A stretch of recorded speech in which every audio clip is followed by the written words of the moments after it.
warahmatullahi wabarakatuh. Halo sahabat Erwan. Selamat bergabung dalam Erwansyah Syarif Channel. Channel yang mengedukasi kita semua. Selamat mengikuti.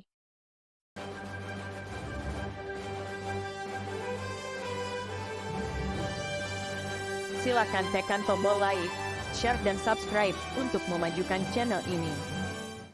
Kuliah kali ini tentang chance atau perubahan.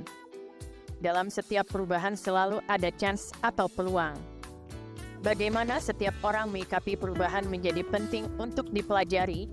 Jangan sampai perubahan tidak memberi peluang, sebaliknya malah merugikan. Di dunia ini tidak ada yang abadi selain perubahan. Sebagaimana dikatakan Heraklitus, hanya perubahan yang abadi di dunia ini. Faktor pendorong perubahan, diantaranya ilmu pengetahuan dan teknologi, globalisasi, peperangan, budaya, gaya hidup, spiritualitas, liberalisasi, dan lainnya. Perubahan itu memiliki dua sisi. Sisi pertama keras dan sisi kedua lembut. Perubahan pada sisi yang keras sangat mungkin terjadi secara radikal, bukan radikal dalam pengertian ekstremis, melainkan disrupsi, yaitu tercabut dari akarnya. Yang dimulai sejak revolusi industri 4.0 tahun 2010 dan akan terus berlanjut pada revolusi industri 5.0 dan seterusnya. Yang berbeda dengan revolusi industri sebelumnya yang berjalan tidak secepat revolusi industri 4.0.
Perubahan radikal yang terjadi sejak revolusi industri 4.0 itu akan terus terjadi, berkelanjutan, misterius artinya tidak mudah diketahui dan tidak mudah diprediksi, serta tidak menentu, dalam pengertian bisa terjadi dalam bentuk apa saja.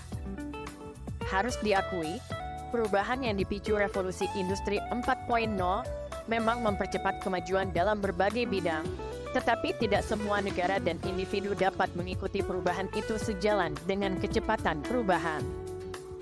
Hanya negara-negara maju dan orang-orang tertentu saja akhirnya yang menikmati perubahan yang dipicu oleh revolusi industri 4.0. Ditambah mereka pula yang menciptakan globalisasi dan liberalisasi. Akhirnya yang terjadi seperti gambar-gambar ini, negara-negara miskin justru menyumbang negara-negara kaya dan maju. Merekalah yang akhirnya menikmati perubahan. Di negara-negara yang belum maju, termasuk Indonesia, terseok-seok mengikuti perubahan yang terjadi di era global dan coba mengikuti irama liberal, padahal kemiskinan masih menjadi agenda utama. Parahnya lagi, kemiskinan itu dipelihara oleh negara, agar orang-orang miskin tergantung dengan berbagai bantuan dari negara, yang membuat mereka tidak mampu menyuarakan aspirasi mereka, sebagaimana dijelaskan tokoh berikut. Kalau kita lihat tren di seluruh dunia, pemerintah yang otoriter dan oligarkis memang selalu akan memelihara kemiskinan dan kebodohan. Ya, karena masyarakat yang miskin dan tidak bisa berpikir kritis ya, lebih gampang disetir ya, dan dibangun ketergantungan yang kemudian bisa mempermudah rejim otoriter untuk menyetir masyarakat itu ya. Sementara negara-negara demokrasi itu selalu akan membangun sebuah kelas menengah yang tebal, yang kuat, ya, yang tidak rentan, karena itulah tulang punggung sebuah demokrasi dan juga tulang punggung sebuah ekonomi yang sehat. Semakin besar kelas menengah, itu kan cirinya bukan hanya penghasilan, tapi juga kesehatan, pendidikan, dan kelas menengah yang terdidik, kelas menengah yang sehat, mereka itu udah pasti akan progresif, udah pasti akan bersuara, punya opini, ya kan, dan menyuarakan terus dan menagih kepada pemerintah, ya kan, dengan suara lantang. Itu kelas menengah. Bahwa pendidikan untuk membangun kelas menengah sebagaimana dikemukakan Tom Lembong merupakan masalah bagi masyarakat, dikeluhkan oleh mahasiswa, guru dan anggota DPR RI. Sebagaimana tulisan dan keluhan yang mereka sampaikan berikut. Bantuin gue nyari dong. Dimana statement Menteri Pendidikan ngelihat protes di berbagai kampus soal kenaikan UKT hari ini. Tapi emang gue gak heran sih ya, kalau Nadiem mode introvert kayak gini. Sejak dia dilantik tahun 2019, emang dia pernah duduk bareng mahasiswa yang melakukan protes? Gak pernah, bos. Bahkan dulu gue tahun 2022 mau ketemu Nadiem aja, mode effort banget, ribut dulu sama rektorat kampus. Padahal gue mau ngasih kajian akademis dan ilmiah loh. Ya inilah jadinya kalau pebisnis ngelola pendidikan, mindsetnya untung rugi, pasar bebas. Ini gue kasih contoh ya, ini baru tahun 2024 nih, dan baru 5 bulan di tahun ini. Gue gak usah hitung 5 tahun secara keseluruhan. Baru tahun ini aja udah UI, UGM, USU, UNRI, UNSUD, UIN, dan lain sebagainya. UKT-nya naik guys. Bahkan diwarnai drama rektor melaporkan mahasiswa sendiri karena protes soal UKT. Wah gitu loh. Tapi apa yang dilakukan oleh pemerintah? Ya langkah paling solutif lah. Saling menyalahkan dan cuci tangan. Emang paling enak main pingpong di siang hari itu. Gue coba jelasin deh. Ada 3 pokok permasalahan sehingga membuat UKT itu melonjak naik di berbagai kampus. 3 poin nih. Yang pertama nih, tahun ini Mas Menteri menghadiahkan kita semua dengan Permendikbudristek nomor 2 tahun 2024 tentang standar satuan biaya operasional pendidikan tinggi. Coba lu Google sendiri aja, cari di berita gimana Permendikbud ini menjadi landasan dan menjadi matriks baru untuk tiap kampus menaikkan UKT-nya sendiri. Makanya banyak kampus tuh ngasih klarifikasinya adalah, loh jangan nyalain kami dong sebagai rektor, salahin kementerian. Kita mah cuma ngikutin peraturan dibuat kementerian aja. Biasa, saling pingpong lagi. Terus kontroversi luar UKT adalah soal IP atau iuran pengembangan institusi yang diberikan kepada mahasiswa jalur mandiri. Yang maksimal dari IP ini adalah 4 kali BKT. Misalnya fakultas gue BKT-nya adalah, atau jurusan gue BKT adalah 20 juta. Terus berarti kalau maksimalnya adalah 80 juta. Itu bisa dikenakan kepada mahasiswa jalur mandiri. Ini namanya pemerasan. Nomor 2 adalah soal PTNBH. Di tahun ini aja udah ada 16 kampus yang jadi perguruan tinggi negeri badan hukum, termasuk kampus gue, Unpad. Kenapa semua kampus sekarang berlomba-lomba jadi PTNBH? Karena PTNBH itu menawarkan otonomi untuk tiap kampus dapat mengelola kampusnya sendiri, mulai dari sumber dayanya, keuangannya, bahkan tenaga pendidiknya. Di kasar ya tiap rektor nih jadi kayak CEO untuk kampusnya sendiri. Jadi kayak ngelola perusahaan. Bahkan kampus PTNBH itu diperbolehkan nyari uang lewat jalur usaha mandiri. Misalnya kayak lo pengen, kampus tuh pengen bikin mall bisa, pengen bikin konsultan bisa, pengen bikin peternakan bisa, rumah sakit bisa. Tapi fakta di lapangan, banyak kampus justru bukannya bikin usaha mandiri buat nyari duit, malah paling banyak justru dari tuition fee atau UKT mahasiswa. Kenapa? Ya karena paling gampang. Meres dan malakin mahasiswa itu paling gampang dan duitnya easy money lah ibaratnya. Nomor 3 ya adalah komersialisasi pendidikan. Nadiem selalu bicara dosa besar pendidikan adalah bullying misalnya, kekerasan seksual misalnya. Bener? Ya gue sepakat. Tapi jangan lupa Mas Menteri, biaya pendidikan yang mahal juga adalah dosa besar Kementerian Pendidikan dan juga Presiden. Orang sampai depresi, nggak bisa bayar kuliah atau nggak bisa lanjut kuliah. Ada yang sampai pinjol, ada yang sampai bunuh diri. Itu juga dosa besar. Masa nggak pernah disebut sih? Apa itu komersialisasi pendidikan? Sederhananya tuh pendidikan itu jadi kayak komunitas dagang. Kan harusnya pendidikan itu public goods atau kebutuhan publik yang baik gitu dan harus kemudian jadi tanggung jawab negara. Tapi hari ini kayak pendidikan itu jadi kayak bahan dagangan gitu, jadi kayak jualan kelas. Dan bahkan lulusan-lulusan kampus itu seakan-akan langsung diarahkan untuk menjadi budak-budak perusahaan, budak-budak pasar bebas. Kita kehilangan falsafah keilmuan kita. Wah, kalau ngomongin pendidikan tuh bisa panjang banget ya. Nanti coba kita bikin seriesnya aja secara berkala. Intinya banyak protes kenaikan UKT itu ya tandanya rektor gagal, Nadiem gagal, Jokowi juga gagal dalam memberikan pendidikan yang inklusif untuk seluruh rakyatnya. Kalau pendidikan kita konsepnya cuma kayak jualan kelas, apa bedanya pemerintah sama Timothy Ronald sama-sama jualan kelas doang kerjaannya? Juga itu kayaknya banyakan Timothy Ronald yang beli kelasnya. McLaren lu warna apa, bos? Pada prinsipnya sebetulnya Pak Menteri, kami pun ingin memberikan tepuk tangan bukan hanya orang PBB. Kalau orang luar negeri saja bisa memberi tepuk tangan, kenapa kita tidak? Tetapi memang kenyataannya kami tidak bisa memberikan tepuk tangan itu untuk saat ini. Ya, karena memang kenyataannya yang terjadi di Indonesia itu sangat berbeda dengan apa yang Pak Menteri paparkan di PBB sana.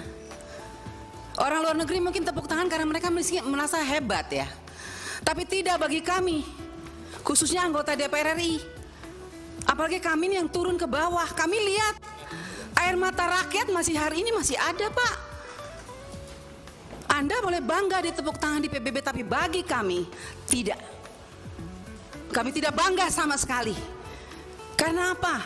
Masih banyak contoh persoalan di dunia pendidikan masih saat ini masih sangat banyak. Ya, kalau kita mau paparan satu-satu makan waktu sampai malam, Pak Menteri. Contoh saja hari ini kita dipaparkan lagi dengan laporan-laporan ada penyesuaian program, penyesuaian anggaran. Seakan-akan kementerian ini tidak punya prinsip.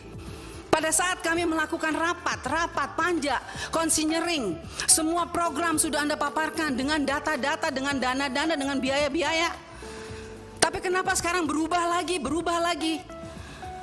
Kegiatan-kegiatannya dirubah-rubah dengan anggaran yang berbeda-beda, dengan alasan. Bahkan kalau tadi saya hitung, Pak Menteri itu di pendidikan tinggi, coba dihitung baik-baik.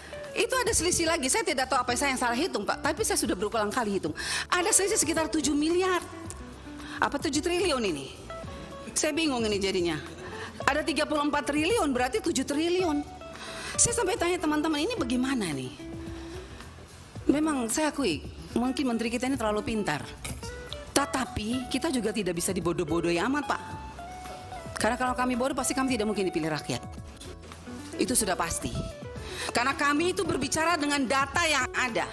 Program ada, anggaran ada, dirasakan oleh rakyat atau tidak. Kalau tidak dirasakan oleh rakyat, bagi kami Anda tidak berhasil. Orang luar negeri boleh tepuk tangan karena mereka tidak tahu apa-apa. Tapi kita yang di negeri ini, kita yang tahu, kita yang rasa. Banyak sekali persoalan. Tadi sudah diangkat oleh beberapa teman saya mengenai persoalan P3K. Sampai hari ini, Pak, masih banyak guru-guru yang menangis. Kapan kami terima gaji? Kami makan apa ini? Kami sudah lulus, passing grade sudah lulus segala macam. Tapi mana gaji kami? Mana? Kami sudah tidak bekerja lagi. Anak kami mau makan apa? Dengar itu dong, Pak Menteri. Itu yang harus Anda pikirkan kalau Anda mau ditepuk tangan oleh seluruh rakyat Indonesia. Ya, kemudian kami dengar di PBB Anda dengan bangganya ada 400 tim bayangan. Pertanyaan saya, tim bayangan yang Anda katakan dengan bangganya di sana itu, apa dampak positifnya, apa energi positifnya untuk Indonesia? Kenapa masih banyak persoalan di daerah 3T? Kenapa? Terus 400 orang tim bayangan itu, apa kebanggaannya? Coba Anda jelaskan. Apa yang mereka lakukan sampai kita tuh harus bangga dengan Anda seperti itu, Pak Menteri? Ya, kemudian saya juga hari ini mau mengatakan kepada Pak Menteri, saya sudah bosan bicara seperti ini. Karena apa? Saya pernah memberikan pertanyaan-pertanyaan dan saya minta data realisasi anggaran APBN 2021-2022. Seperti yang dikatakan Pak Ferry tadi, mana Ibu Inspektorat Jenderal? Mana laporannya untuk kami? Janjinya mau tertulis, mana? Pak, sebentar lagi kami semua ini akan mengadakan reses. Dan kami itu reses bukan jalan-jalan, Pak Menteri. Kami jalan-jalan ke daerah pemilihan kami. Dan apa yang kami bawa? Ketika kami bangga, oh kami sudah ketok sekian triliun 2021, 2022. Tahu nggak rakyat bilang apa? Mana? Jadi saya minta dengan tegas hari ini Pak Menteri, tolong data realisasi APBN yang kita pernah minta itu diberikan. Semua program kerja, termasuk dana transfer ke daerah, saya rasa itu tidak perlu ditutup juga oleh kami anggota Dewan. Karena setelah kami setujui baru dana transfer itu ditransfer. Terus kenapa kami tidak diberi datanya? Supaya kami juga bisa lihat pemerintah daerah kami itu menggunakan APBN itu dengan bertanggung jawab atau tidak. Itu yang kedua. Dana-dana pendidikan, dana BOS, BOP, PAUD. Banyak anak-anak PAUD yang ketika saya turun di bawah, orang guru-gurunya, ibu kami tuh nggak dapat apa-apa Bu Anita, kami hanya capek. Lah, kok Kok di laporannya sekian banyak dananya ya? Jadi saya minta Pak tolong diberikan penjelasan. Ini tidak usah seralang tapi catatan sesuai dengan angka-angka supaya kami juga turun ke bawah pakai angka. Kita pakai angka aja sekarang ya. Kemudian itu tunjangan khusus guru di area terpencil Pak, masih banyak yang teriak nggak dapat 3-6 bulan. Ini kita mau marah atau kita mau kasihan, kita jadi bingung karena kami itu selalu gimana ya, ketika kami datang kami hanya melihat air mata guru-guru, kami juga jadi menangis jadinya. Ya, dan sakit hati kami ketika Anda dengan bangganya di PBB mengatakan ada 400 timbayangan. Kalau 400 timbayangan itu hanya mengacaukan anggarannya PBB, APBN ya, ngapain Anda bangga dengan itu Pak Menteri? Yang berikut, tunjangan profesi guru tolong diperhatikan Pak Menteri. Daratan Sumba, Daratan Timur masih banyak persoalan. Ya. Terus PIP, kembali lagi KIP. Pertanyaan saya, tahu nggak Pak Menteri, kira-kira berapa lagi anak miskin yang belum dapat PIP? Ya tahu nggak Pak Menteri? Kira-kira berapa banyak lagi anak mahasiswa miskin yang belum dapat KIP? Pak Menteri tahu nggak? Jangan Anda bangga tapi Anda tidak tahu data real di bawah. Anggaran banyak, siapa yang sudah dapat, siapa yang belum dapat. Kenyataannya masih banyak masyarakat miskin, anaknya tidak bisa dapat PIP. Banyak mahasiswa miskin yang sampai saat ini menangis tidak dapat KIP kuliah. Lah terus program ini untuk siapa? Kan untuk mereka miskin. Seharusnya setambah tahun semakin banyak program yang diberikan, harusnya anak-anak yang miskin semakin banyak dong yang menjadi mahasiswa, yang menjadi sarjana. Ini masih banyak kok yang tidak bisa jadi sarjana karena tidak bisa merasakan KIP kuliah ini dengan segala macam aturan. Baik pimpinan, saya rasa itu saja, masih banyak sebetulnya, tapi saya rasa teman-teman saya juga pasti masih punya isu gudang. Karena kami semua ini bukan DPR abal-abal Pak Menteri. Jadi tolong dengarkan kami. Jangan hanya iya tapi nanti nggak dibikin. Ya itu saya tunggu tuh Ibu Ijen, mana Ibu Ijen? Saya tunggu nih, capek saya tunggu nggak ada di anggarannya. Kenapa? Tidak dibuka kepada kami itu data-data. Siap, makasih pimpinan.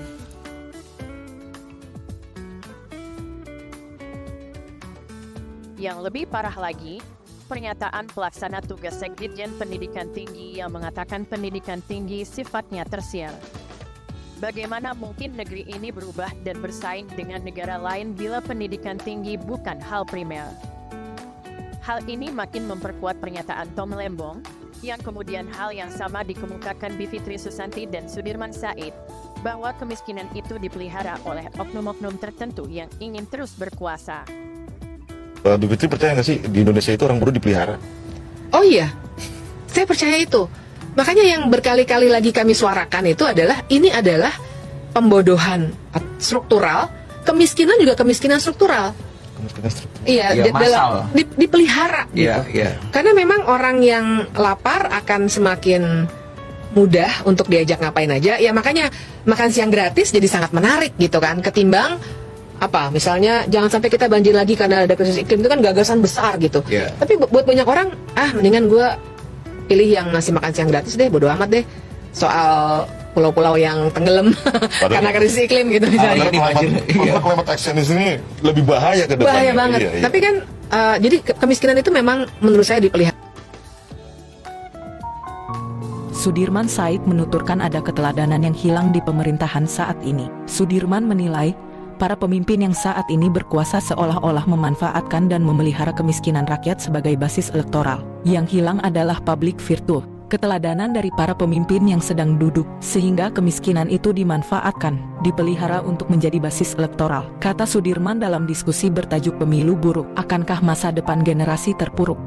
Di Kohai Izakaya, Jakarta, Sabtu 9 Maret 2024. Padahal, kata Sudirman, ada jarak status sosial yang besar antara rakyat dan elit pada masa kolonial. Akan tetapi, para elit saat itu memilih berpihak pada rakyat dengan melepaskan gelar ningratnya. Sekarang sebetulnya gap itu tidak sedahsyat pada masa kolonial, tapi gap itu dimanfaatkan oleh para penguasa untuk dipelihara kesulitannya, dipelihara kemiskinannya, malahan diajak bermental miskin terus-menerus gitu, ungkap Sudirman Said.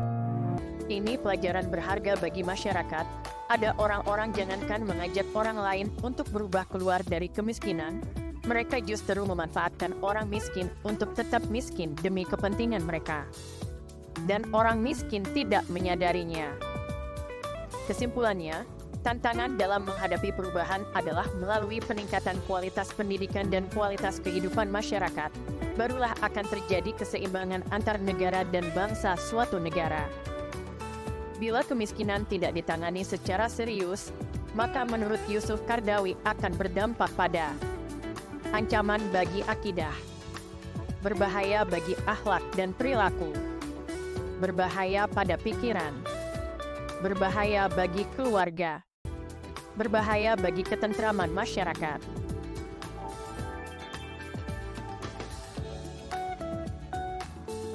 Bagaimana pandangan Islam tentang hal ini? Dalam surah Al-Baqarah ayat 216 Allah berfirman yang artinya, boleh jadi kamu membenci sesuatu, padahal itu baik bagimu, dan boleh jadi kamu menyukai sesuatu, padahal itu buruk bagimu. Allah mengetahui, sedangkan kamu tidak mengetahui. Bila ayat ini dikaitkan dengan topik bahasan ini dan juga topik-topik lain, diingatkan agar jangan mudah tergiur dengan perubahan yang seolah-olah menjanjikan kebaikan, padahal ada agenda buruk di belakangnya. Sebaliknya, apa yang dianggap buruk justru itulah yang baik bagi perubahan diri sendiri maupun bagi kepentingan bangsa dan negara. Ayat ini mengajarkan manusia untuk bijak dalam menentukan pilihan. Walau situasi dan kondisi untuk berubah ke depan akan makin berat dan sulit, tidak harus membuat kita menyerah, justru menjadi tantangan untuk terus berubah menjadi lebih baik. Tidak ada kata terlambat untuk berubah. Are you ready for the change? Sekian kuliah hari ini. Terima kasih Anda telah mengikuti kuliah hari ini. Ikuti terus kuliah-kuliah di Irwansyah Syarif Channel dengan topik-topik beraneka yang menarik dan berbeda. Jangan lupa tekan tombol like, share, subscribe, dan lonceng notifikasi untuk mendapat materi-materi kuliah berikutnya. Wassalamualaikum warahmatullahi wabarakatuh. Salam dari Erwan.